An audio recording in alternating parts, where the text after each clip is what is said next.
Peace, peace, y'all. Welcome to today's mathematics with your girl, Sunshine Monet L. Today is 11/21/8. We have made it to the day of knowledge and wisdom that brings us closer to understanding. This is kind of like the monkey, was it monkey swinging? So we still on the threes from yesterday, and we're still on the three today, but we broke the three down to two and one. Yeah. But yesterday it was one and two, I believe. So now we're flipping it. If you haven't gotten the pattern already, go back to my previous videos where we start really paying attention to the patterns and the numbers and why this month is the month of mastery. I know people get caught up like, oh my God, you're using the Gregorian calendar. Oh my God, but what you guys fail to realize is that the cosmos are always in charge. There are some people that have been brought here that think that they were like, confusing people and swindling people and all that stuff. But in reality, they were just being ruled by some stars that were putting them in place to build and destroy on certain things. And at a certain period of time, there will be a time where someone else will come in and they will build and destroy certain things, like our calendar, like our culture, like our communication, all these different things. But at the end of the day, spirit, our aura, is way bigger than us. And regardless of how we communicate these numbers and stuff like that, our aura will always connect to what it's supposed to connect to, even from those numbers, no matter what calendar you use. So if you use a different calendar to me, that's fine. I use this calendar because I am in awareness of the power of the brain and the collective mindset. And majority of us use this calendar. The majority of us use these clocks. So since we use these numbers in this way, our aura, our mindset, the way we are programmed to create and manifest things in our space is is going to create and manifest things in our space regardless. It's the energy behind it. You know what I'm saying? So yeah, today's the 21st. And let me know what it says on your calendar and what those numbers mean to you. And we'll probably find some type of divine alignment, especially when you get into where the planets are at anyway. So that's my TED talk for that. Hopefully it made sense. If it's not, if it didn't, that's okay. The power of the mindset. If your mindset can heal yourself, your mindset can heal a calendar and some numbers and still make it so that, nature still is winning. So, that's what we're doing here. Anyway, let's go back to the two and one. Finding wisdom and knowledge and bringing us closer to understanding. Two brings us balance, harmony, and justice. Two helps us pay attention to the bonds and contracts, our interpersonal relationships. While one is like, yeah, I'm a leader. I could do this shit by myself. But if you could be a leader and do things by yourself and you know how to work with other people and realize that your word is most definitely your bond, you can get a lot of stuff done. That works out even better for you. I don't know what just happened. Stop looking at the phone. Okay. Yeah. So teamwork. And then have a well, understanding of three. Because you don't do everything by yourself. You know what I'm saying? Even if, there's like you're so infinite, just you, this physical avatar is so infinite in the auric body and stuff.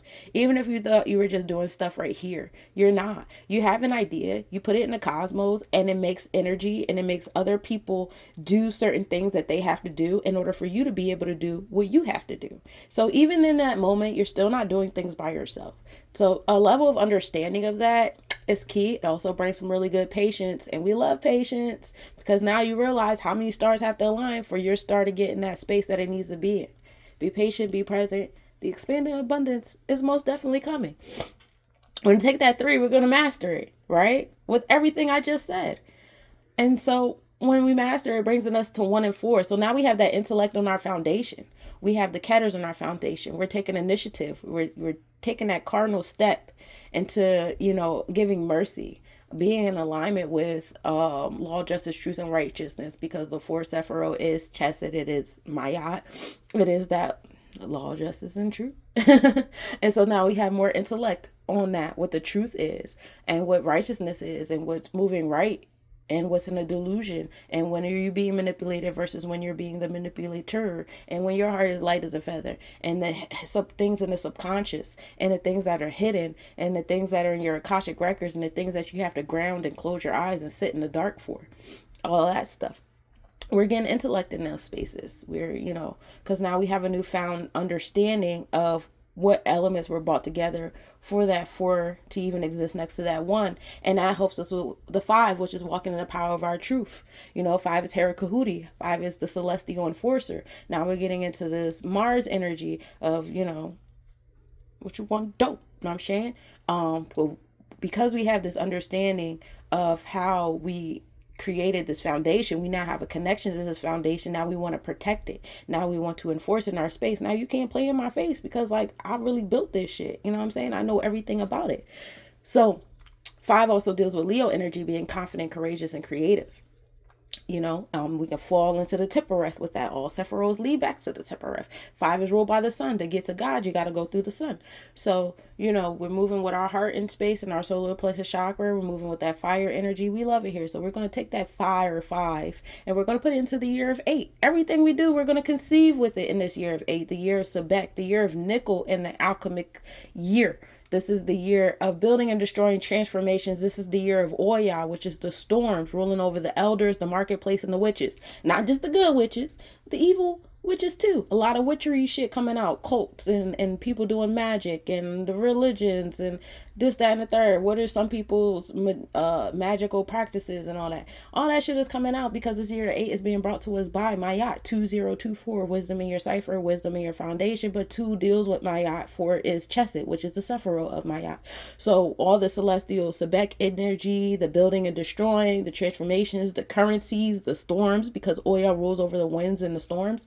All of that shit is happening in alignment with where Maya is, and if your heart has been light as a feather, and whoever hasn't, you're getting that energy, that equal opposite energy, and you still move in gratitude, because the whole point of it is to realign you. It's not to punish you or exile you or make you feel crazy. Yeah, human definition, because humans have this weird addiction to violence and all that punishment and shit. Yeah, they'll interpret that way, but at the end of the day, the universe just wants to realign your spirit and realign your heart and make it light as a feather. And even you could be the most intellectual person in the world, if your heart is not light as a feather, you still going to get your hand tapped. I don't give a fuck how many followers you had online that you was teaching about XYZ. Your heart still wasn't as light as it should have been or it could have been. So these are the things that happen. So we move in gratitude for the realignment and people teaching us the importance of going within and keeping within light and that peaceful and at a homeostasis. There will be high highs and low lows. The goal is to be the homeostasis in the middle. Ashe. So we got the 2, 1, 3, 1 and 4 to 5. We're going to put the 5 into the 8. I done explained the 8. That's going to bring us to 1 and 3, which is a karmic debt number. Is learning to stand under and create with what you know and not what somebody else teaches you.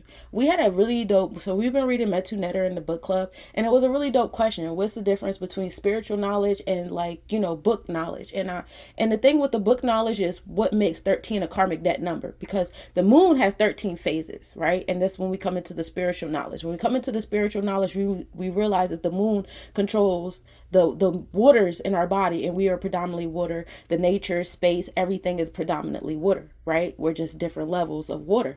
So the moon is, controlling the waves of all of those things, and it has 13 main phases, but it's forever moving and forever changing. So should you be, all right? And that's and they call it a karmic number because, one, the history of celebrating and worshiping the moon made Friday the 13th a bad luck day. Anybody celebrating the moon or worshiping the moon, especially during the times of changing the calendar and making it more solar and less lunar and solar, or lunar by itself, it was a crazy process. It was a very violent process. Humans love the violence. I don't know why the fuck, but that's what y'all love.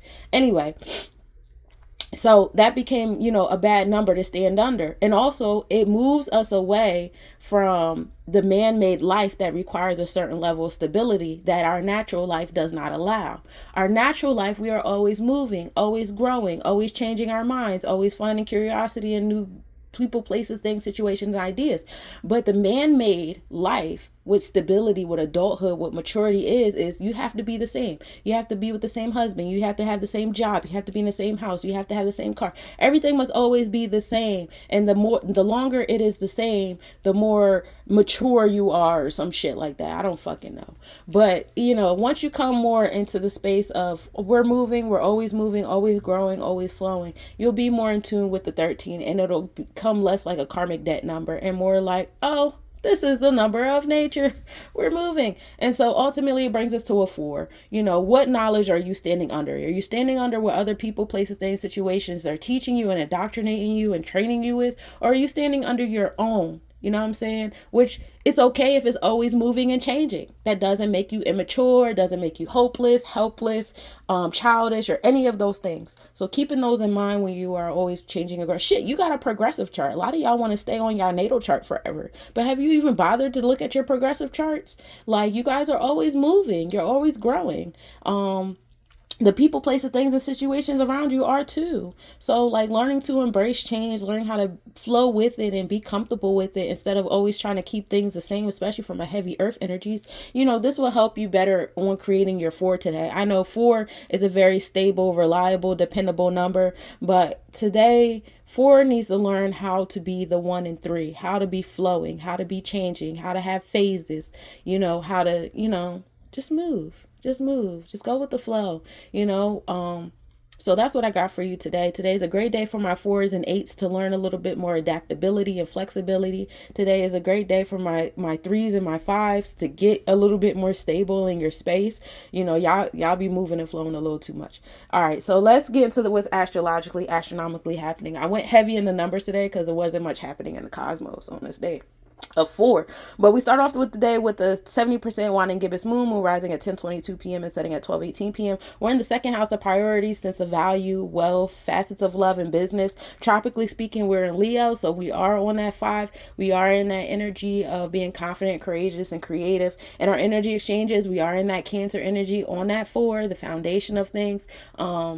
On that moon energy and our energy exchanges, remember, things can move, things flow, learn how to flow with it. Draconic in Leo as well. So our spirit is on that confidence, courageous, and creativity, while our energy exchanges is on home, family, and nurturing. Sunrise at 6:52 a.m. and setting at 4:38 a.m. We don't have really much happening in the cosmos right now. Pluto going into Aquarius was enough. I heard that there was a whole war thing happening in Russia. Y'all know I don't watch the news.